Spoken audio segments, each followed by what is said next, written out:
I could barely practice, and I was just masking it. I was like, man, I can't. I just decided that.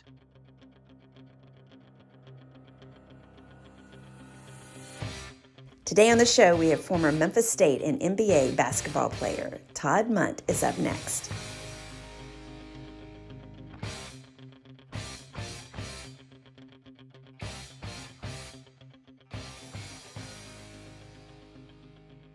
Hello, everyone, and welcome back to the show. Today's guest played college basketball at what was then Memphis State University and then played for the Boston Celtics, the Atlanta Hawks, and went overseas for a few years. Welcome to the show, Todd Mundt. All right. Yeah, baby. I feel like we need peppy music or something. I'm glad to be on here. I've been watching quite a few of your of the podcasts, so I know it brought back a lot of memories. Yeah, it's a pleasure, man. I get so excited when you sent me that Facebook thing. It was like, "Hey, I'm a fan of you guys. I've been watching and listening." I was like, "Oh my God!" So I just want to say before we get into this, you went to high school at Jackson Central Mary in Jackson, Tennessee. Yep. I did. Here we go. I went to high school in McKenzie, Tennessee. Really? Yes. Okay. Yes. So not far. Not 45 minutes if you obey the traffic. Yep. I've driven that drive. My brother played at Bethel for a couple of years. I didn't really Brett have did. anything to. I didn't have. Yeah, before he went to Memphis, he played at Bethel for 2 years. So I made that trip a lot of times up there to watch him play. I bet. Okay, so before we get into this, before we get into our conversation with Todd, I would love for all of you to take a few minutes and show us some love by giving us a 5-star review on Apple. These reviews help other people find the podcast and help spread all the knowledge that our guests have lived and share with us. And one other programming note, we are making it official. Our new podcast episodes every week will be coming out on Wednesday instead of Monday. And it's simply because we're tired. We're tired. And Wednesdays are just easier. So there you have it. New episode every Wednesday. We finished up our women's basketball staff, University of Memphis women's basketball staff interviews last week. So if you haven't had a chance to check those out, go and give them a listen to on all of our platforms. So now, make the executive decision, Sandy. Way to go. I like that. See? I like that. I was bragging on you last night about how you make it, how tough you are. I'm all about the executive decision. So, Michael, I'm just going to let you kick it off because you know Todd, and go for it. First of all, man, it's an honor. I can't believe you were watching this, listening and watching the show. And, I know we've been communicating back and forth for the last several weeks, man. And I appreciate you, man, taking the time out today to come out on the show, man. You are synonymous with Memphis basketball. If you believe it or not, you are. Right. Let me get it right. I'm putting myself on the spot. I hope I'm right. Were you number 51? I was. Yeah. Oh, 51? Yeah. Your jersey number, right? Yep. Jersey 50. Yep. Okay. 51. I just want to say, you got to be impressed about that. You got to be impressed. That's pretty. Yeah. I just want to say, for those that can't see, I wore my Memphis State sweatshirt, and this is a 1986 version Memphis State sweatshirt. I just want to say come on, Todd. You got to give me something, man. I remember yours. Yeah, but what I'm saying, come on now. That was a while ago. I don't remember any of yours. Hey, stop saying that, Sandy. We're not that old. I only remember a couple of jersey numbers, and that's it. So, anyway, okay, Michael, kick it off. Come on. Very skilled. Like I said, we're very glad to have Michael back, by the way. Yes. I've been on a hiatus a little bit. Now I'm getting back settled. I'm really happy to be back on the show. So, man, first of all, man, tell us. Sandy says a lot of asks this question a lot, but I'm gonna start off with. I know you're 7 feet tall plus, but were there other sports you like besides basketball? Were there other things you were into besides basketball? When you were little, you weren't 7 feet tall when you were little. No. I played baseball. So I kind of had to choose between baseball and basketball. Once I got, I grew so fast 2 summers in a row. So I grew 6 inches 2 summers in a row. Wow. So I went from 6 foot to 7. Yeah, so 6 inches, like one summer and 6 inches. One summer, and then the next year I grew another 6. Oh my God. Yeah. So then I was like, well, I kind of decided to transition in high school to just go full-time basketball. So also I raced BMX until I was about 6'7". And my brother Like and the we raced, bicycles or the the motorcycles? the small bicycles, like the Oh pedal my bikes. God. And my brother and I were, Mark, he's a kind of middle brother. We were state ranked, national ranked. We went all over the East Coast of the U.S. racing BMX. Wow. Yeah. Oh Wow. my Hey, God. what kind of bikes did you ride? Because I mean, I couldn't afford, man. I couldn't afford the red lines and the Diamondbacks and stuff like that, man. Well, I started off with an old Schwinn, man, just an old Yeah, Schwinn, y'all are over my head. and then I switched Above to my pay grade. GT. I had a Oh, GT, but I had the Schwinn, and I got my bikes because we used to go to Memphis and race the indoor track in Memphis. So I got my bike from Southland Bikes there in Memphis. So yeah, man, that was my first. I just kept growing, and then I was like, I was getting a little bit too big for those little bitty bikes. So yeah. Sure. So how many kids are there of you? You and your brother? I've got two brothers, older brothers, Brett and Mark. Okay, let's give a shout out to them. Brett also played for Memphis State, Yep. University of Memphis. I saw all of your home games, so I was there at that time. I'm just a little bit older than you guys, so we'll just move on to that. We'll just move on. That's all right. Todd, did you knew you could have been like Randy Johnson, man, playing baseball, man. Randy Johnson's like 6'10", man, pitching from the mound. Well, that's my claim to fame is I did pitch one game. So you were a pitcher? You were a pitcher? I pitched one game. I was first base and center field of my positions, but I did pitch one game, and I still say to this day I'm a career no hitter. Okay. I hear you. Career no hitter. Nobody got a hit off of me, but they never pitched me again. Okay, so for all of the baseball fans out there, I just want to know, who were you rooting for in the World Series? I'm rooting for Texas. Okay. Before then. Rangers. Before the Rangers got in. Like you mean in the playoffs? Yeah. Yeah. Kind of for the Phillies because my father-in-law is a big Phillies fan. Okay. And then Texas Rangers because my daughter's boyfriend of 3 years that she's probably gonna marry is a big Texas Rangers. He's from that area. So Okay. Got to be loyal. Got to keep it in the family. Make everybody happy. Okay. So let's talk about that growth spurt in high school. When did you start really loving the game of basketball? Oh man, since I was little, really, I loved it. I mean, yeah. I mean, my dad coached me first, and I always played with my brother and all the teams. So, I mean, I've got just play. I remember playing in the snow, the rain. It didn't matter what. I'd go outside, and we had a little hoop on the side of our house, and I'd go out there, and we had a light out there too, so I'd go out and shoot at night. So yeah, I mean, it is. I did all the other stuff too. I did put time into baseball, but it was my passion was basketball for sure. Wow. Who was the pro player that you kind of followed at that time? Oh man, I'd have to say during my time, probably Larry Bird, Michael Jordan, of course, but Larry Bird, just because he seemed like he was just an overachiever. He just knew the game so well and was a step ahead of everybody. And that was when the Celtics, had that, really, really strong team. So he's probably I'd say he's probably him, and of course you can't not like Jordan. So, but before I started playing, I had a chance to play with or against Jordan when I was playing. So that's pretty cool. And I played for the Hawks, so Celtics. So okay. Hey, Todd, your game. Looking back at your game translates to how the bigs play today. You know that, right? A little bit, yeah.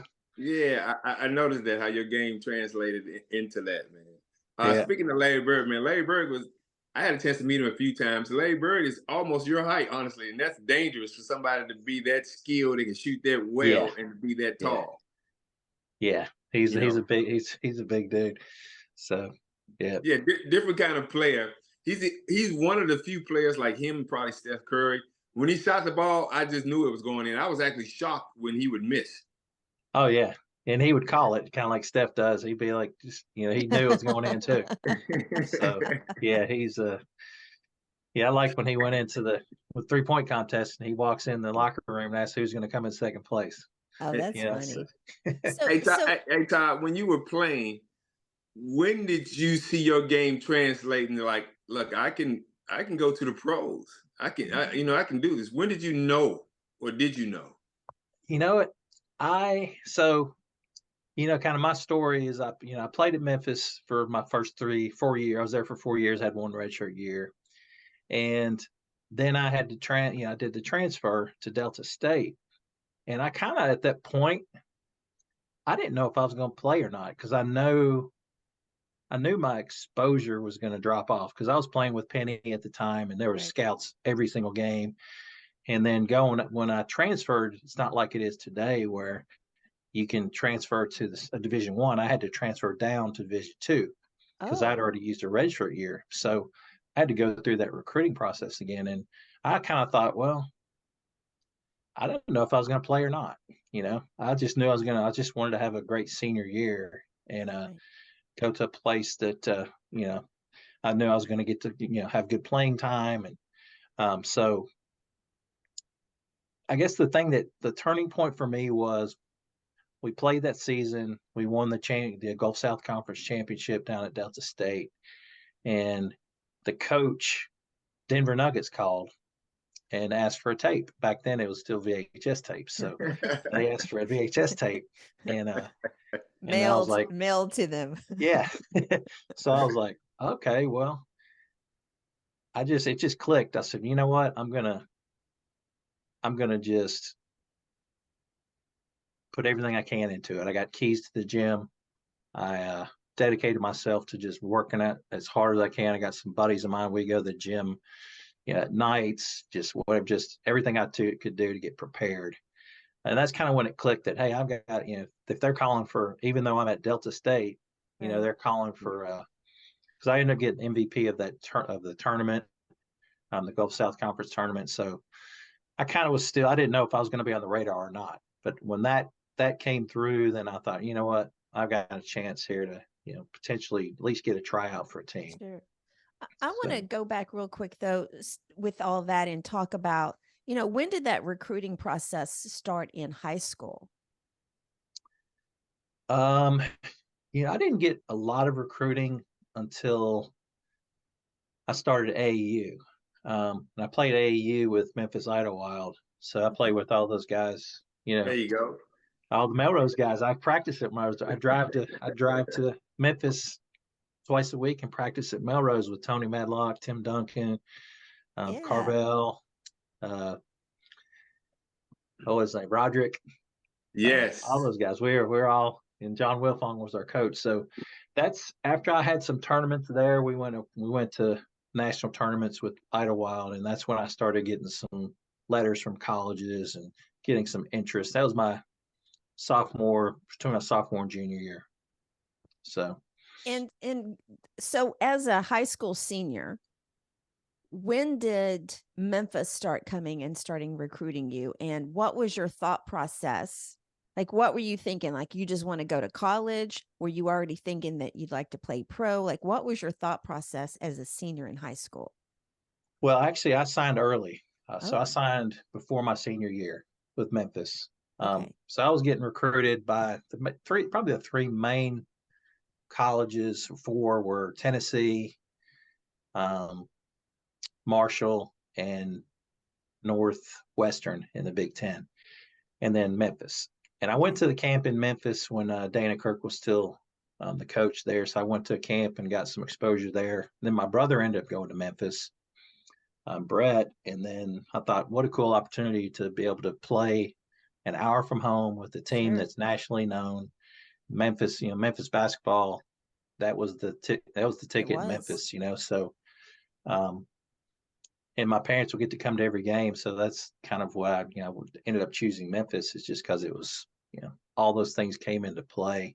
So really, to answer your question, really, it was my junior year is when I made my decision. I didn't want to go through the recruiting process my senior year. So I went ahead and decided to sign early.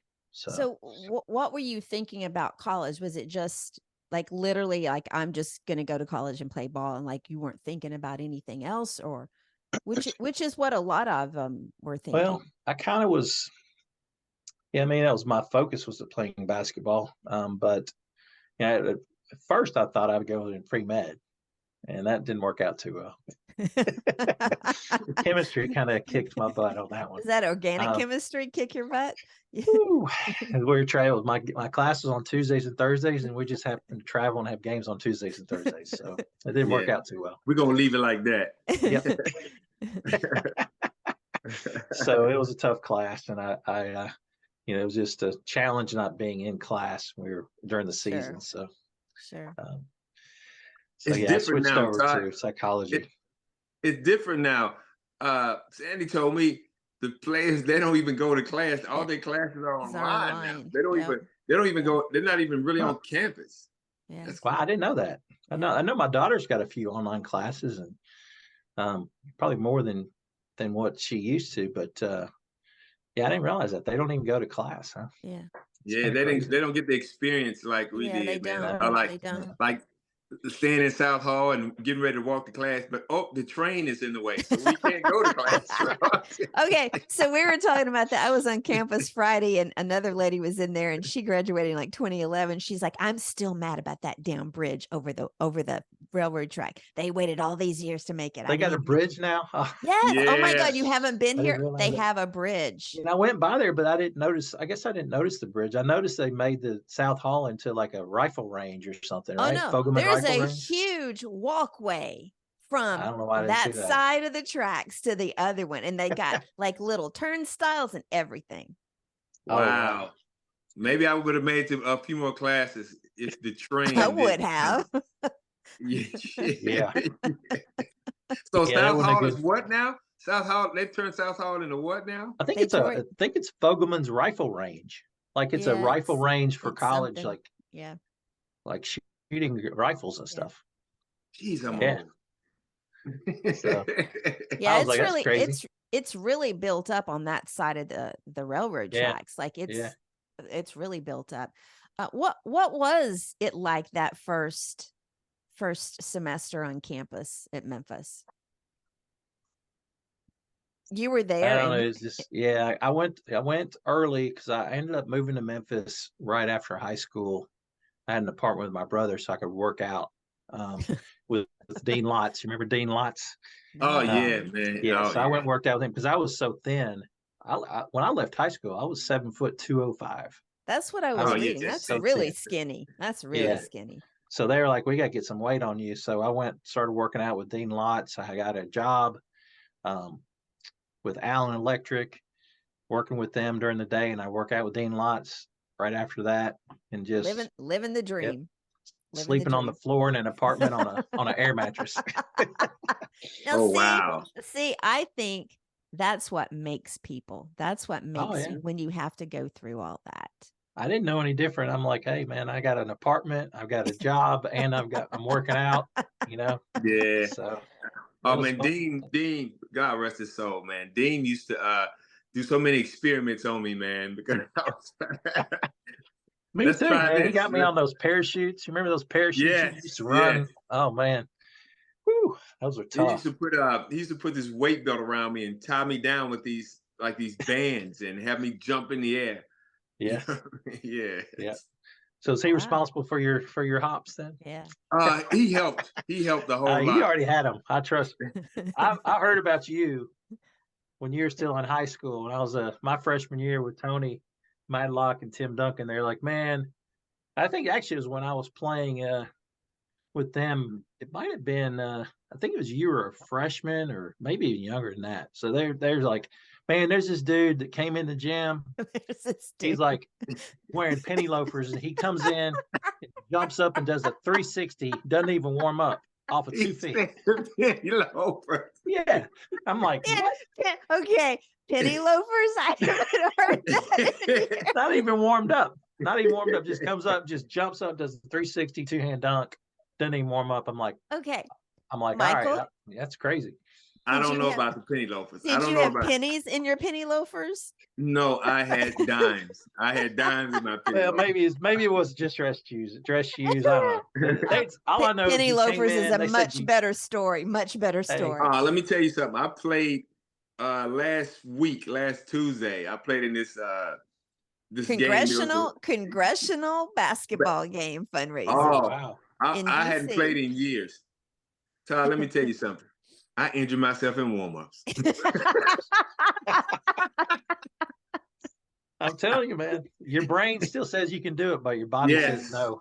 Brain is the last thing to do it, man. And I always pull something. Like I had 2 flat tires out there. I ended up playing the game because it was really important. And but I couldn't, man. I couldn't. You know, I scored a few points. I think I scored maybe 10 points or something like that, man. But it inspired me to get back into shape. I'll just say that much. I'll tell you, I went and shot around with my brother a few weeks ago, just shooting around. We didn't really even play that much. And I was like sore the next day, cramping up. And I'm like, man, I got to get back in shape. Yes. I think we should have an alumni basketball game. That's what I full think. Court. That full court is something awful. It's got to be half court then. We could do half court game. We could do half court. Yeah. Okay. So the women's staff, they were doing it with their players. They had to do it in 2 halves, like 2 days, 1 half one day and 1 half the other because they're so out of shape. Basketball is very demanding. You will pull something. Either you will pull a calf, you will pull a hammy, or you will even snap an Achilles if you get out there and try to play. So, Michael, did you warm up before? Yeah, I warmed up. Okay. That's when I heard I knew I was like, uh-oh. Did you stretch? Yeah, I stretched. I don't know. It's just every time I try to play, I pull some or injure something. So I was just like, my body trying to tell me knock it off. Well, when we interviewed Andre Turner, he had played in a charity game that weekend. And before our interview, he was getting treatment in their locker room. And he said after the interview, he was going to go back and get treatment because he was hurting. Yeah. I stopped playing pickup games when I started having to bring ice to the gym. I started bringing my ice with me to the gym. I'm like, and I couldn't recover. Like by the next week, we only played once a week. And I'm like, I can't even recover. I'm still sore from last week. So I guess you guys didn't do the ice bath. That wasn't a thing back then, was it? It was? Yeah. Oh, yeah. Okay. The big silver tubs. And we want to hear some Memphis State stories. Yeah. So, hey, who was on that squad at Memphis? Yeah. Who was on that squad with you at Memphis? Oh, man. First year was Elliot Perry, Cheyenne Gibson, Russell Young, John McLaughlin, Ballard, my brother, Steve Ballard. I remember Steve Ballard. I hadn't heard his name. Dr. Ballard. Get it right. Dr. Ballard. That's right. Dr. Ballard. Who am I missing? Of course, that year I ended up redshirting because I broke my foot. How'd you break your foot? I remember we were very disappointed. How'd you break your foot? Because it was always like if we had Todd, I mean that was the thing that was going around. I had a stress fracture in my foot. I gained so much weight. I ended up being 235. 205 to 235. From 205 to 235, and then we were running so much training that I just had a stress fracture in my foot. Wow. So I had to sit out that whole year, redshirt that year. So you played at the Coliseum, baby. That was Coliseum, man. You did. Still the best place. Still the best and loudest place I've ever played. Yes, it is. Yeah. So what was it like that first time you put on a Memphis jersey and played a game in the Coliseum? I don't know. It's because I grew up watching Memphis. Watching Andre Turner and Baskerville Holmes and Bedford and all those guys. So just to being on TV and everything, it was kind of surreal in a way. It was just and then walking around town, people recognize you immediately. It was honestly, I was recognized more when I played in Atlanta for the Atlanta Hawks. I was recognized more for playing at Memphis, and they didn't even know I played for the Hawks. People that remember me from playing in Memphis, because we were on TV so much, and so it was an amazing opportunity, just to play on that level. We were playing the top teams in the country. I think we got it ranked in the top 10 at one point. Just a big rivalry with Louisville playing against Purvis Ellison and Felton Spencer and LaBradford Smith, all those guys. Man, it's a lot of legends that I got to play against in college. Yeah, you did. So, that was a good rivalry, man. By the time we got there, by the time I got to Memphis, they had stopped playing Louisville. Then we started back. I think my senior year we played them. But we hadn't played them in a while. Then my junior year we played them in a tournament. And a lot of those guys, they're not from Louisville. Memphis guys are either from Jackson, like you guys are from, or somewhere close. It's Memphis roots. And a lot of these guys, they're from elsewhere. And so they didn't know about the rival like we did. And we came out, man, we came out fired up. They didn't know why. But by the time they found out, it was a little too late. I think the only guy on our team that was more than 1 hour away from Memphis was John McLaughlin from Indiana. Otherwise, everybody else. I didn't even know he was from Indiana. Yeah, I thought he was from Memphis. No, he's from Indiana. I haven't done my research on him yet. Yeah. So your junior year. Well, so you spent 3 years. One was a red shirt. In my Memphis. First 3 years. Yeah. And then you transferred to Delta State. Yep. And then what was your thought process then? Did you have an idea of what you wanted to do next? Were you set on the NBA? I know you talked about when you were at Delta State and you got the call from the Denver Nuggets were interested in you. So what was that whole process like from that point until after the draft? From Delta State until So I took the long route. So Delta State. Actually, I didn't even mention this. From Delta State, I ended up actually going up to Canada, playing in Canada. That was my first professional team I played for up in Winnipeg. They had a little league that was called the NBL up there. So I did that, and then I ended up going to the Atlanta Hawks from there. But yeah, I mean, it was I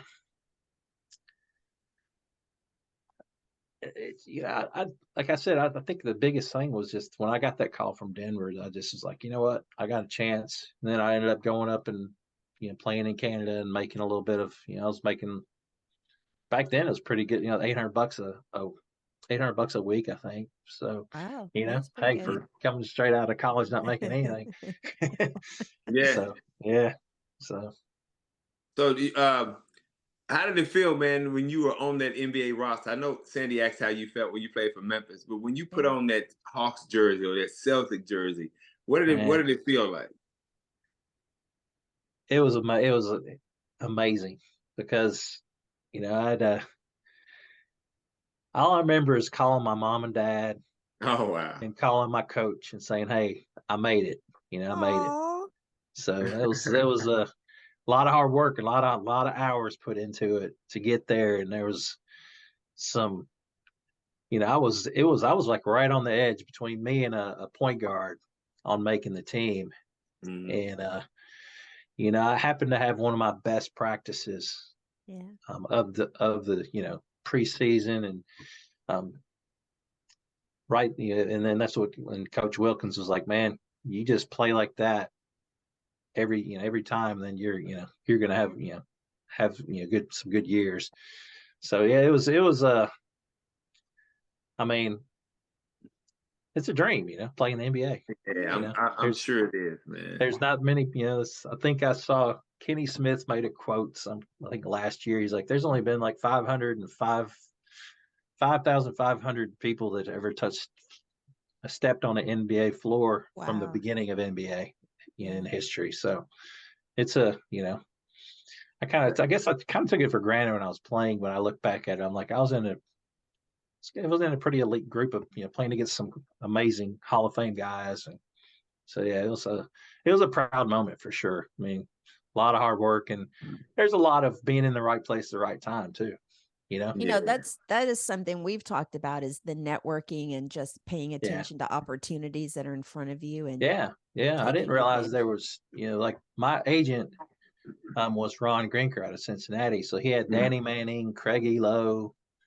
I think he had Starks at the time, Kevin Gamble. So he had some big name players and he just got me in the right position to be on a team where there's actually a chance to make the team. Like, I remember the Lakers called and said, "Hey, we'll offer you $15,000 just to come try out." But they didn't have a spot open. They had no positions open at a center position. They just wanted me there for practice. Right. My agent was like, "Man, you need to go somewhere where you have a chance to make the team, not just be a practice player," because that's kind of wanted a body, you know. Sure. So, so that's when I ended up going to the Hawks because they had a position available. Craig Elo was at the Hawks, so you know there's probably some leveraging going on there, some negotiating with my agent. Right. So yeah, it worked out, and you know, ended up making it. So that's awesome, man. Yeah. So after that, man, you went overseas and you played for a few years. Tell me about Australia, man. You say you went over and played in Australia. What city did you play in? And what's your favorite city over there? Man, I'll have to say, guys, it's kind of a toss up. I played in Newcastle. Okay. 2 years, and that's about an hour and a half north of Sydney, right on the coast. I've been there. Like, man, it's the best. You know, the world famous surfers are from Newcastle. So I got to learn how to body surf and loved just, man, it was just a at 7 feet place. tall, you body surfed. Oh hey. Yeah. Of course, I've never been surfing, so I don't. Man, it's the waves over there are huge. If you don't body surf, you're gonna get slammed by them. So yeah. But no, the guys over there taught me how to body surf, and yeah, it was an amazing place. The wildlife, over there, you know, you got wallabies and kangaroos, and you got these birds that are exotic birds here. They're just wild flocks of birds over there, and it was just beautiful. And then the people are so laid back, just a laid back, easygoing society over there. So it was easy to just get fit in. No language barrier. No language barriers. Good medical care, because we had just had my son. He literally was only 6 months old. So did they go with you over there? Oh yeah. Okay. Yeah. Did you eat Vegemite? Did you eat Vegemite? Oh yeah, I had Vegemite a few times. I have very salty.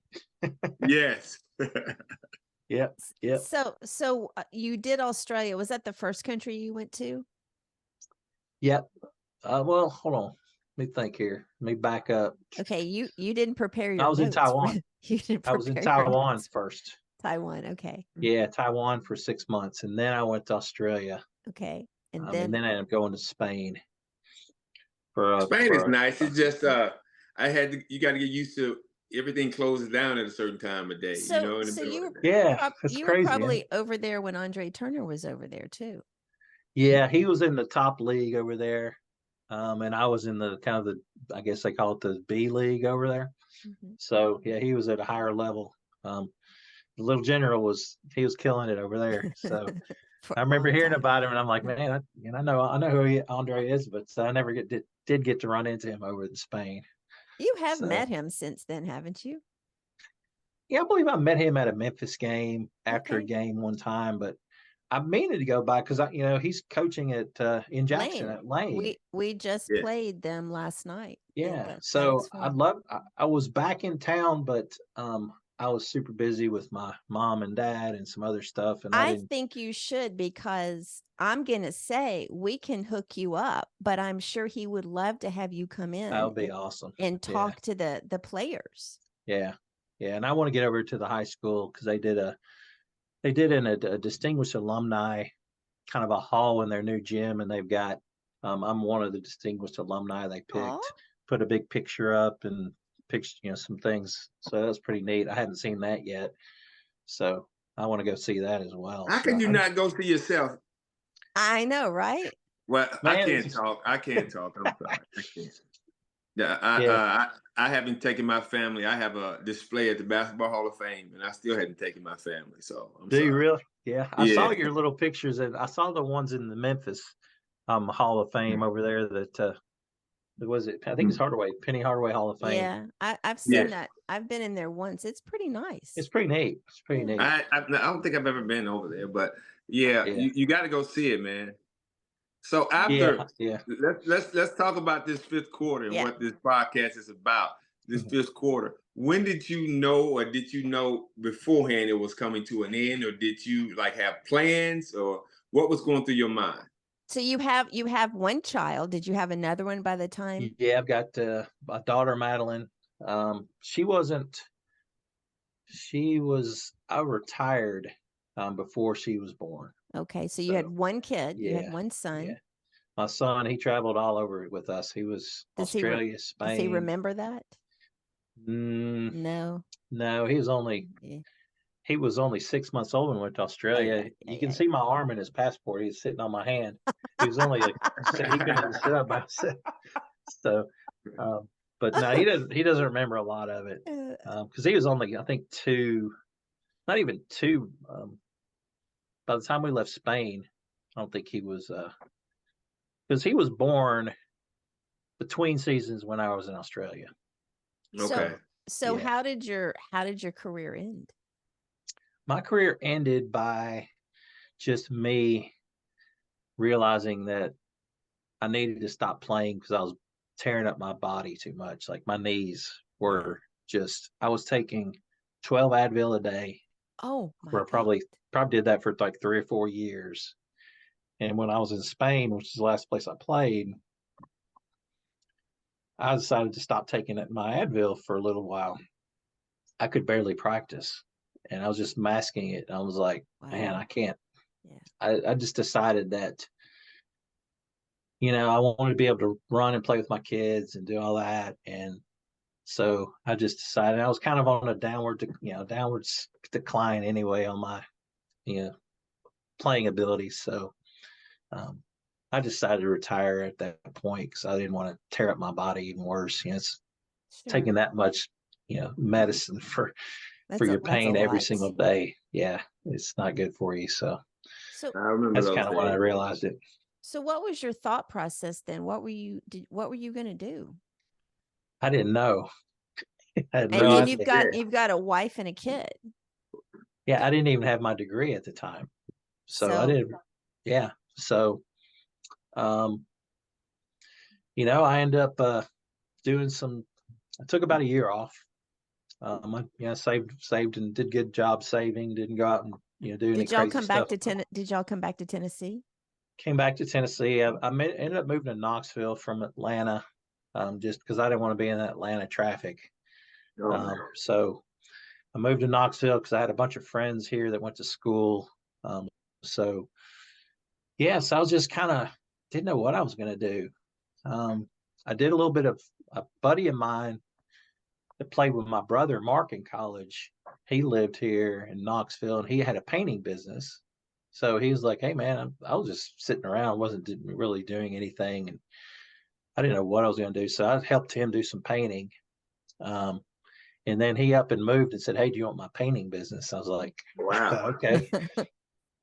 And then I completely realized that I wasn't a painter and didn't know what I was doing, bidding jobs and lost money. So I lost money. I paid more money than I made on a job. And I was like, this isn't my thing.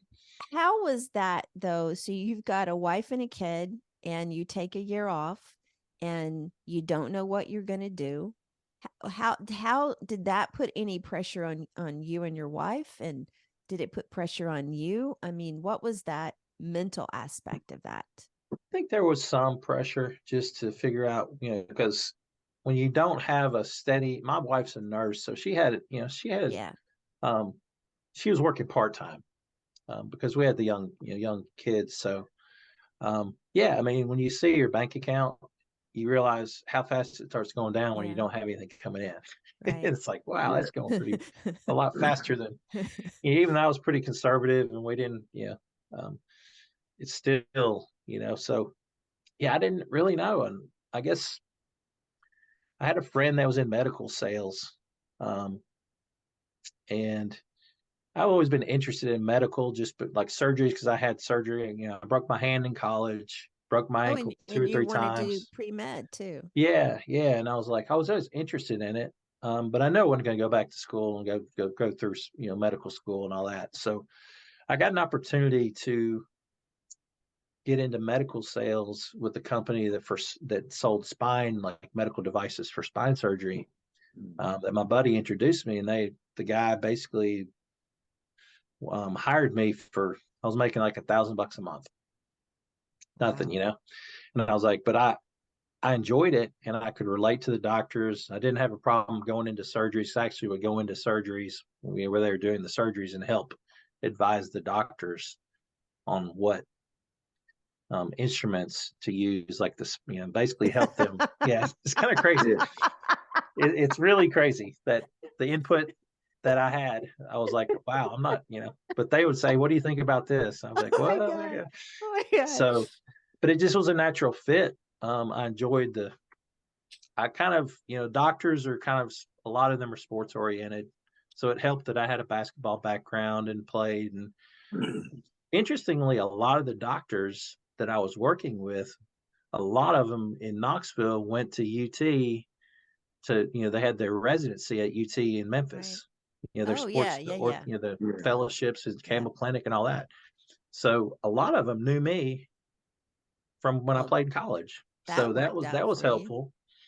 And then I just enjoyed it. I enjoyed being in that role. It's probably the closest thing I could be, get to being a surgeon without being You get to go advise the surgeons on what. Yeah, I mean, they ask you because sometimes you have more experience than them in certain situations because you're working with all these doctors. Oh yeah. And they all have different techniques, and you can, you can't say I would do this, but you say I've seen other doctors do this, and this might be something you think about, because you have to be careful how you word things with doctors, and because they have big egos. So they do. So I started doing that, and it just clicked, and then I built that up, and that's what I've been doing ever since. 22 years now, 23 years, been in medical sales. Did you go back and finish your degree? I did. I went back. In fact, I had 9 hours left. What? And had 9 hours left. Wow. And I was like, I need, go back and get my degree. Three classes. But I was in Knoxville. I'm like, well, I don't want to go to, So I checked at UT. So I'm actually a University of Tennessee graduate. No. Yeah. Oh, Isn't that crazy? It's kind of ironic. I'm gonna have to shun you now. 9 hours. But I had to take 30 hours to get it because I was going to night school, had a kid, had a new job. You had 9 hours left, but in order to get a degree from UT, you had to go back and take 30 hours. Yeah. You could have did it online, but hey. I don't even think they had online back then. When did you get your degree? I think it was 2011. Yes, they did, honey. Did they? Yeah. Well, I missed the boat on that one then because I was just because Cal was calling all the former players to get them to come back and get their degrees to help raise. I was one of them. Help to raise the I status. didn't even think about that. I guess I should have done that. It's been a lot easier. Yeah, at least you have it, man. And then your kids, they saw you get your degree, right? So I mean, that's something they'll remember. Yeah, oh yeah. Do any of them play? How old are they? My son is 24. My daughter is 20. Did they play sports? My daughter is a competitive dancer. She played a little bit of basketball. Yeah, I saw you embarrassing her on Facebook as well, doing the dance. I remember that. So she's a competitive dancer, and your son, did he play sports? He was karate. He was kickboxing. So he did kickboxing. They all tried different sports. My daughter, when she was like 4 or 5 years old, she hit her thumb. Ball hit her thumb and it peeled her thumbnail back. And she said, I'll never play basketball again. She said it's too dangerous. I was like, my son, he played some different sports. And then we found karate for him and it just clicked. He ended up getting his black belt in karate, kickboxing. So are they tall? My son's 6'2". My daughter, she's 5'10". She played basketball in high school. She got recruited in the hallway by the coach because their team hadn't won a game in like 3 years. So That's kind of a funny story. She's just the coach. walking down the hall. Yeah, the coach there's a brand new coach. He was just trying to get players because nobody wanted to play for the team because they hadn't won a game in like 4 years. So he finds her in the hallway, and then she's like, "Oh, by the way, my dad probably can help coach." So like he played in the NBA, and the coach, and I got a call like within like 30 minutes from I'm the sure. coach. And I was like, "Yeah, I'll do it if she's gonna play. I'll do it." That was so much fun, man.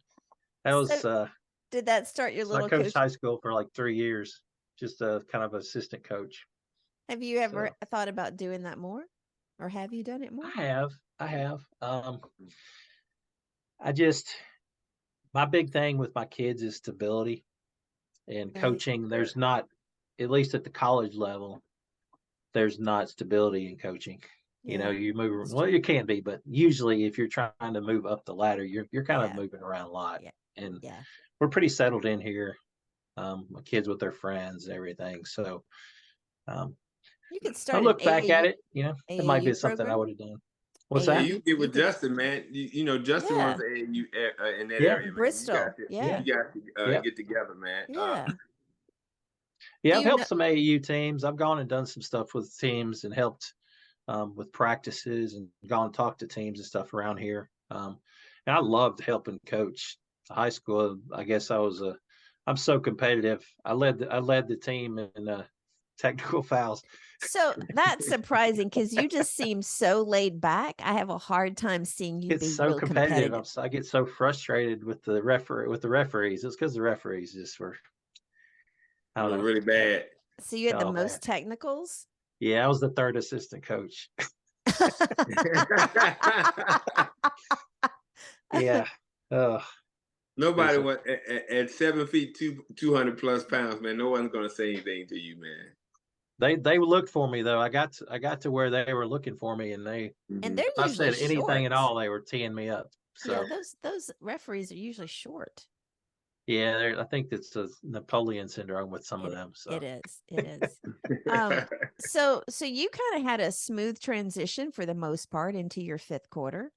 I did. Yeah, I was.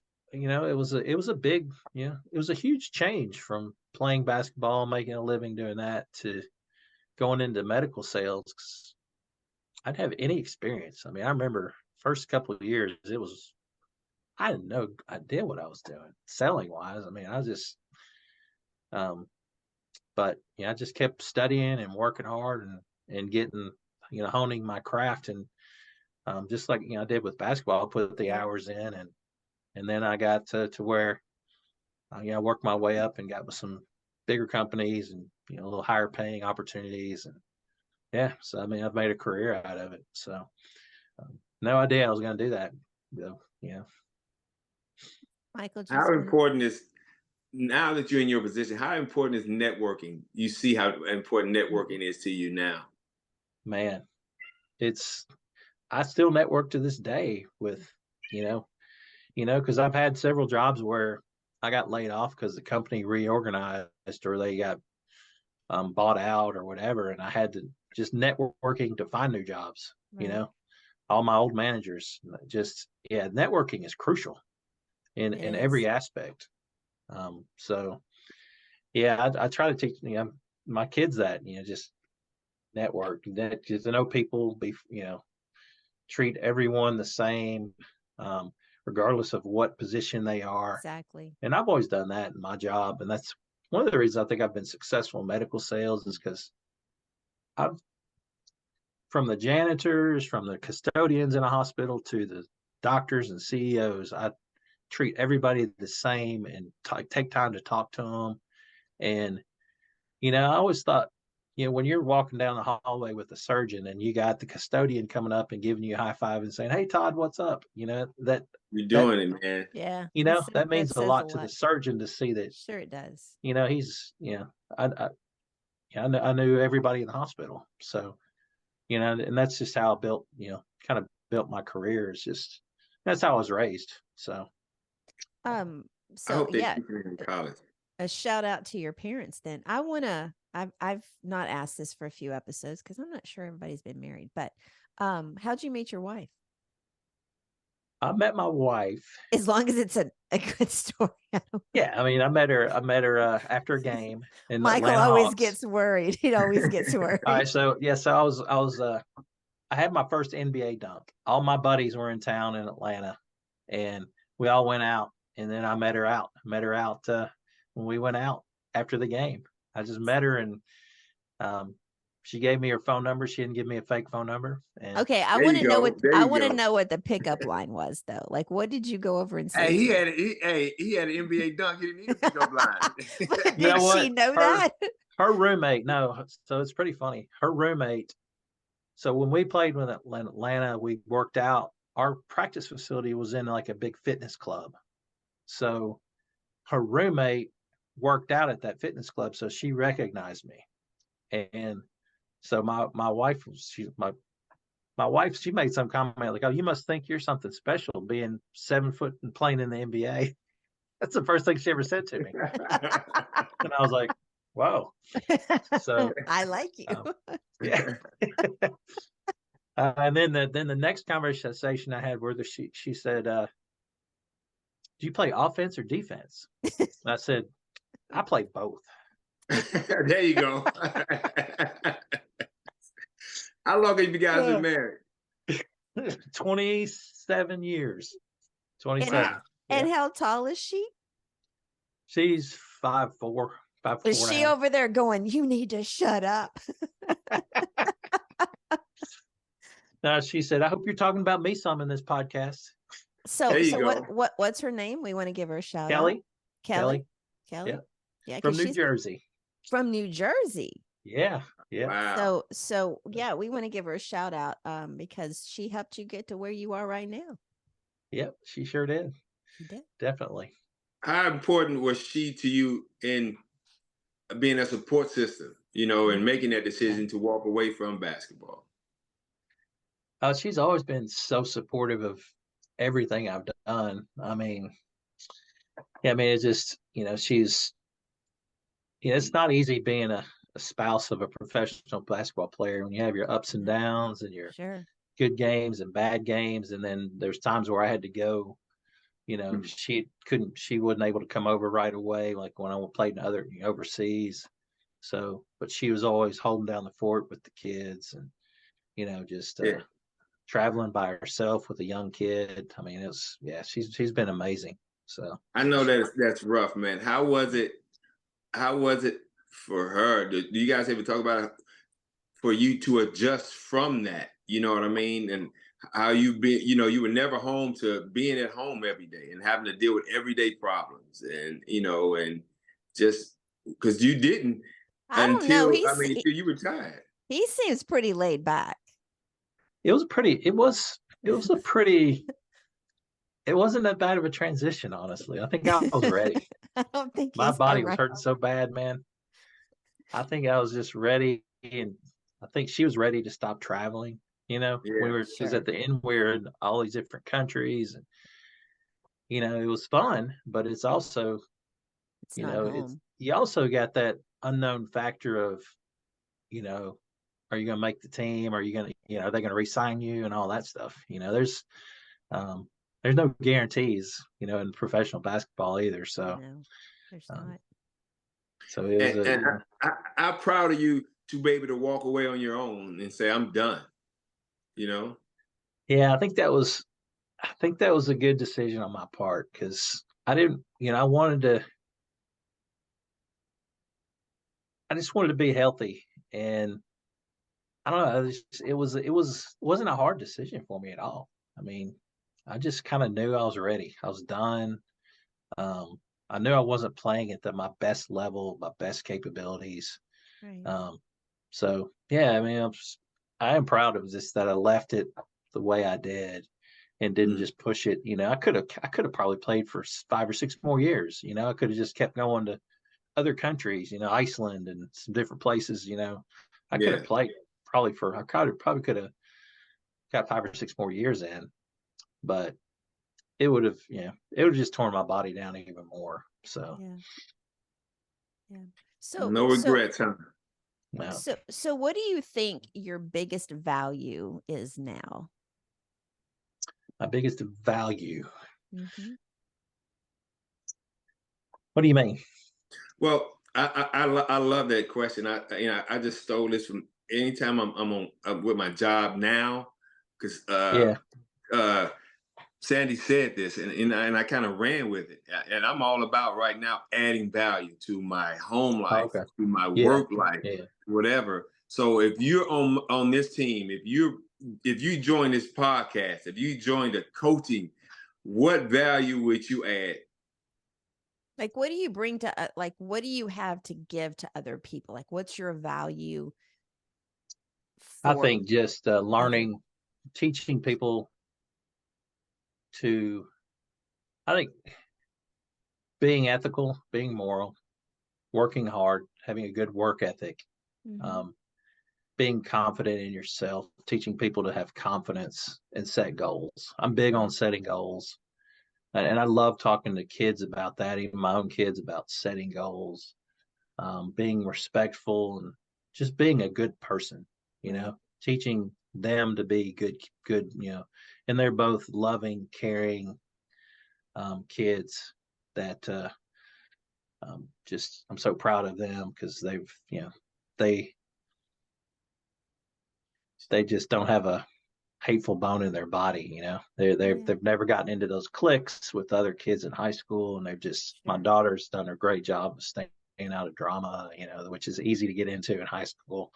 So yeah, that's what I value. I think is just to bring that those qualities, I guess, and to people, and help people see that you know it's important to be a good person. It is. And So the reason that I started asking that question, because when I lived in Houston, I worked for a nonprofit and I worked with thousands of professionals. A lot of them were engineers from the oil and gas industry who had lost their jobs due to layoffs and the economy going up and down. And the thing that stuck out to me the most immediately was that these highly intelligent, very experienced individuals, when they lost their job for whatever reason, they felt they had no value left to give. Like, they would look at me and like, well, why would anybody hire me? I don't have a job. And a lot of times people's value of themselves is, and the value they have to give to others is tied up in their job title. yeah. And Yeah. when they lose that job title, they think they have no value. They're not valuable any longer. And that's not true. You can't take away your experience. You can't take away your education. You just took away a job title, which in most cases they're still an Yeah. engineer, even if they're not working as an engineer. So did you have, and that's a question we've asked, and we've had a lot of different answers, but when you stopped playing, was it hard for you to acclimate to not playing in the spotlight anymore? I don't think so. I think transition to being a dad. I think that was my big focus, was transitioning Yeah. to being a dad, helping you. I didn't miss very much things with my milestones with my kids when they're Sure. young. Sure. So I think that's kind of what I focused on, is just being a dad, being there for my kids and spending quality time with them. And then, I was able to get the opportunity in medical sales. And then I just kind of transferred. I wanted to bring value in that. Right. I wanted doctors to know that I knew what, a lot of the doctors, I wanted them to know that I knew what I was doing and I could bring value to them. And I wasn't just some guy trying to make a dollar Sure. off of selling stuff. I always never focused on the dollars, but on the value I bring. So That's awesome. whether it's knowledge, knowledge of the products, or I know the other companies' products, so I can help doctors even if they're not using my product. It brings Sounds like value to them. Yeah, sounds like you don't have any regrets, man. Sounds like you No, did it your way. Sound like you you did it did. Frank Yeah, Sinatra. And so I I don't did. even know if Yeah. this question. I don't even know if this question works for you, man. I always ask you if you could go back and talk to Todd when he was 6 feet tall and riding BMX bikes. What would you go and tell that Todd? Oh man, I would just say stay positive. Stay Okay. positive. Don't let negative get into, because it's easy when you're around negativity to pick up negativity. And I would say I had that happen a few times in college, probably more. And maybe a little bit in high school where there's, I was around some negativity, whether it be teammates or family or whatever. And I would just say, focus on the positive. Don't get caught up in the negative. That's what I would say. That's a good one. Shout out to your kids, man. Say something about your kids. Shout out to your children, man. Oh man, I got my son. He's just one of the thing I'm so proud about him is that every teacher he's had, he's overcome a lot of challenges. So he's, when he was young, he was very delayed, borderline autistic, and they said he'd never be in regular school. He ended up, graduating with a B, make the honor roll, got his black belt in karate. I mean, amazing, just heart of gold. And every teacher would always say, I wish we had a room full of Michaels, wish I had a class. And that's what I appreciate you naming him Michael, man. I know why you named him. So I appreciate it. And then my daughter, I mean, she's,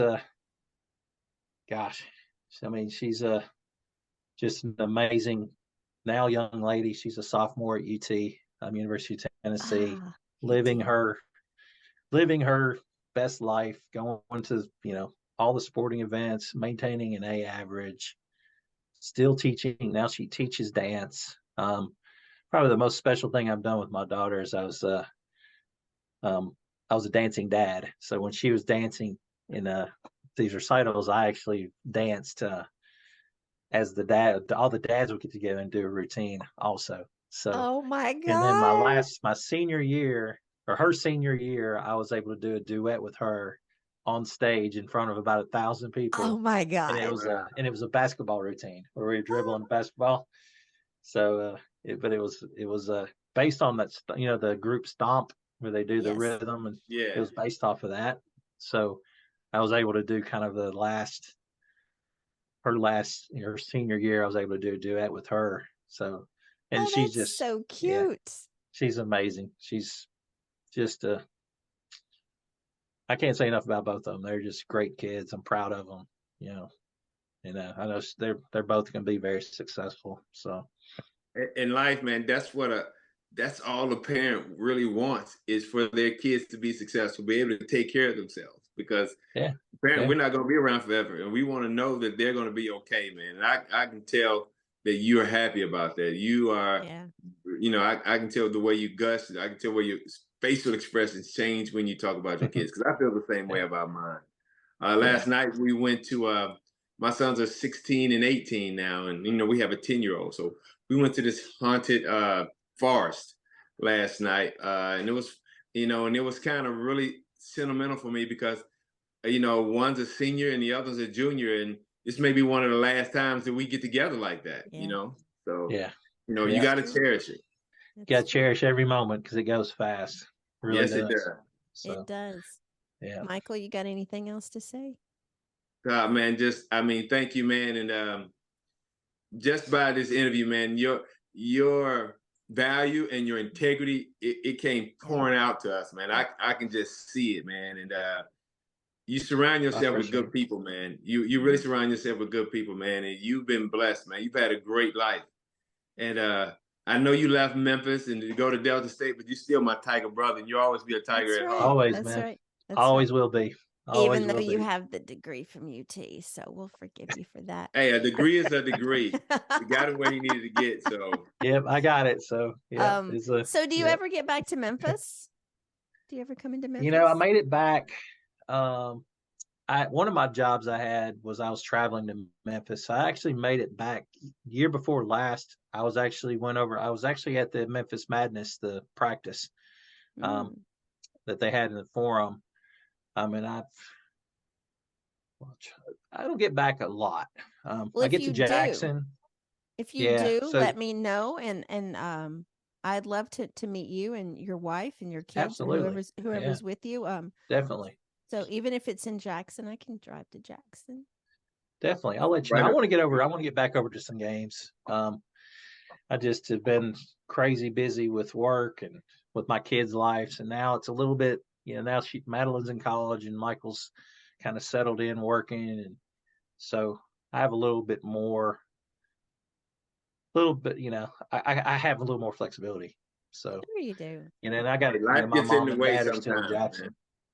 Life gets in the way. Life gets in the way. Yeah. You It's definitely a priority. So you definitely need to go back to your high school. Definitely. If they put your picture up, I know. you really do. And go visit Lane College, because I think I don't know if I shouldn't speak for Andre, but I think that he would love to have you come in and talk to those players. Yeah, I'd love to connect with Andre and stop by and see him. And he was one of my guys, growing up, watching Andre and all those guys, man. So I told him and Bedford how important that team was. That team was the catalyst of everybody going. Yeah. So that was the most important team. Well, that and Coach Finch's team, both of them. I'll just give that. Those two teams were the most important teams in Memphis basketball history. So Todd, I agree. Who was the coach the last year you were at Memphis? Larry Finch. It was Larry Finch. Okay. Yeah. I should have known that. I started in '86 when he became head coach. Yeah. There you go. So okay, guys. I was like 12. Oh my God. I did get back and I did get to see his memorial. That was really cool. When I went over and saw his memorial. I just went over and saw it. I wasn't there when they did it. Okay. But I went over there to see it. And you should come back. I'll take you because I'll get you into the practice facility and you can see. That'd be cool. I tried to get in last time I was there and they were out of town for a road game. Let me know when you're coming, because I know people. Yeah, she's a big wig now. Yeah. I know people. Yeah, I reached out to Dwight. She can make things happen. I have connections. She can make things happen. Okay, as we come to the end of this episode of the Fifth Quarter Podcast, we want to remind everyone of our scheduling change again. All new episodes will drop every Wednesday now instead of Monday. And if you love this show, please give us a follow on Apple, Spotify, and subscribe on our YouTube channel. If you're interested in becoming a sponsor for our show, you can contact us through our website at 5thquarterpodcast.com. And if you're feeling really inspired, we love a 5-star review on Apple Podcasts. We love hearing the feedback from everyone, and it helps people find our podcast. Michael? Oh, I don't know. I'm just like, I'm glad to be back. Thank you guys. Thank you guys for coming out. I didn't get anything today. So like I said, I'm a little rusty. Sandy, I'm sorry. We're still working on this.